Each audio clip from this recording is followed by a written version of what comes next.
तो दोस्तों कैसे हैं? तो अच्छे ही होंगे। तो आज के वीडियो में हम कुछ नया लेकर आए हैं, क्योंकि नया नहीं बोल सकते, लेकिन आप अगर गुजरात से बाहर से हो तो शायद आप किस किस कुछ कुछ लोगों को छोड़कर नहीं पता होगा।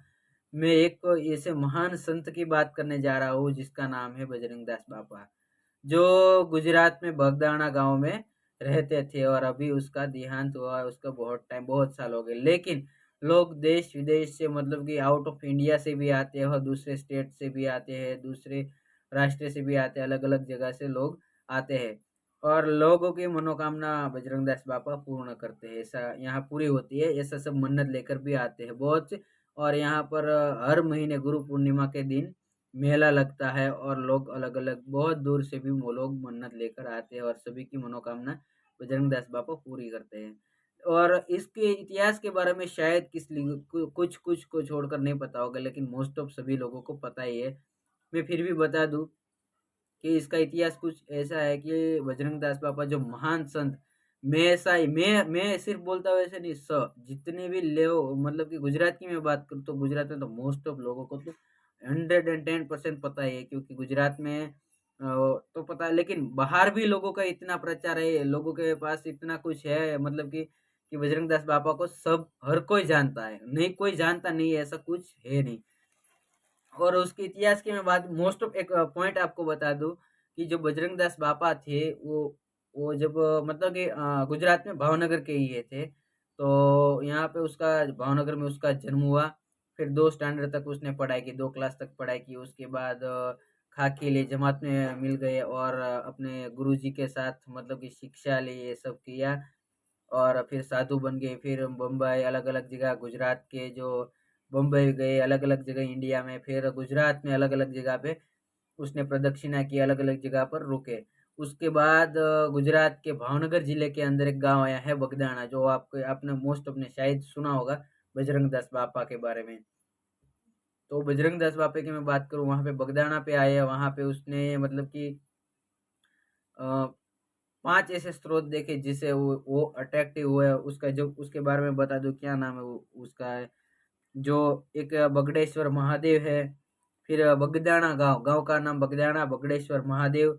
પછી बगदामल ऋषि, एक यहाँ पर ऋषि रहते थे जो बहुत ही तपस्वी और अच्छे अच्छे बगदामल ऋषि थे। फिर एक बगड़ नदी थी, रिवर, एक बगड़ नदी थी और बजरंग दास बापा, ये 5 बगड़ मतलब कि भी, मतलब कि आप ब से पता होगा तो 5 ऐसे स्रोत देखे।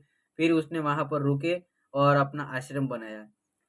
तो आप सभी लोग शायद कोई नहीं जानता होगा, उस वो सोच रहे होंगे कि ये इतनी तारीफ कर रहा है, ऋषि तो हर जगह पे रहते हैं, साधु संत ऐसे बहुत कुछ है। मुरारी बापू तो जो हाल में है, ऐसा कुछ बहुत से संत ऐसे हैं जो बहुत ही फेमस थे, बहुत ही लोगों के भी हाल में मनोकामना पूर्ण करते हैं, मन्नत पूरी करते हैं, अलग अलग जगह पे सभी जाते हैं।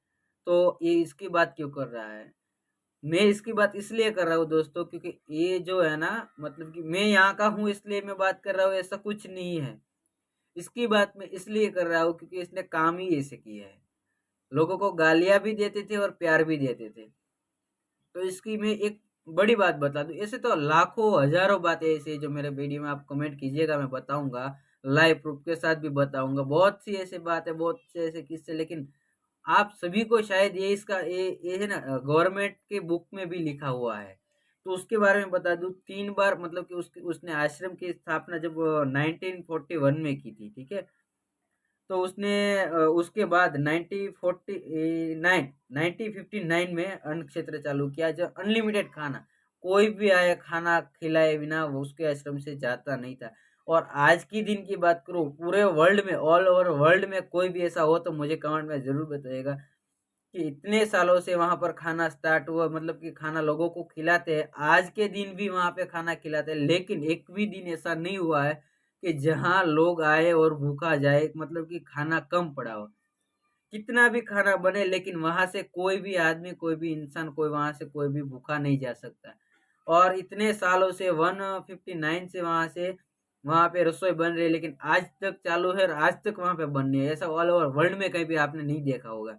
रेस्टोरेंट भी कभी कभार बंद हो जाता है, कभी कभार नहीं मिलता, लेकिन यहाँ पर कोई भी, और 1 रुपए का भी फीस या 1 रुपया भी लेने में नहीं आता है। और आगे की बात करूँ तो 1960 की बात करूँ, तो वहाँ पे एक हवन हुआ था भूदान, मतलब कि हमारे यहाँ पे एक भूमिदान, मतलब कि जो जमीन है उसका मतलब कि दान करते हैं, उस पे हवन करते हैं।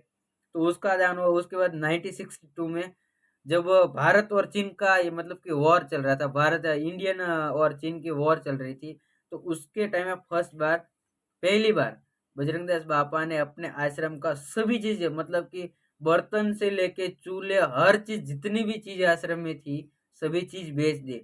और गवर्नमेंट में भावनगर कमिश्नर साहब को रूबरू आकर उसने पैसे दिए कि ये पैसों की जरूरत मुझे, मैं तो संत हूँ, मुझे क्या जरूरत है, वो मेरी आर्मी को, हमारी सेना को जरूरत है, उसको दे दी। मतलब कि और दूसरी बार जब उसका 1965 में दूसरी बार उसने मतलब कि जो आश्रम था उसमें हराजी की, हराजी शायद आपको नहीं पता, मतलब कि एक वो लगाया, सब सब कुछ बेच दिया। और उस टाइम पे इंडिया पाकिस्तान का, भारत पाकिस्तान का युद्ध था, उस टाइम पे सब कुछ बेच के दूसरी बार आश्रम की हराजी की और पैसा सब कुछ दे दिया। और तीसरी बार की मैं बात करूँ तो 1971 में तीसरी बार जब लश्कर ने को मदद की जरूरत है, तीसरी बार भी हराजी करके सब दे दिया। मतलब कि अगर कोई भी इंसान है, कोई भी संत है, खुद का सोचता है तो, लेकिन खाने पीने की या कुछ भी जितनी भी चीज थी सभी बेच दी। आज की तारीख में बहुत से ऐसी जगह है यहाँ पर, जो चीजें बेची थी वो सभी लोगों के पास जगह के, अभी जो चीजें बेची थी आश्रम की चीजें अभी हाल में है। और इसके प्रूफ भी है मेरे पास, आप अगर देखना चाहेंगे, अब मैं कमेंट में जरूर बताएगा तो हम आपको जरूर बताएंगे।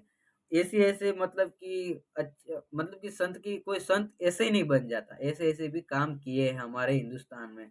मतलब कि मैं भारत के, गुजरात की बात नहीं, पूरे हिंदुस्तान में ऐसे बहुत से संत हैं, लेकिन लोगों को पता नहीं है, तो मैं यूट्यूब के जरिए आपको बताना चाहता हूँ। और आप कभी आना चाहे तो यहाँ पे रोज मेला तो होता है, लेकिन महीने में 2 बार में, मतलब कि साल में बहुत ही बड़ा मेला लगता है, जो एक बजरंग दास बापा की पुण्य तिथि है, वो क्या है, हम्म, पोष वध चौथ के दिन है।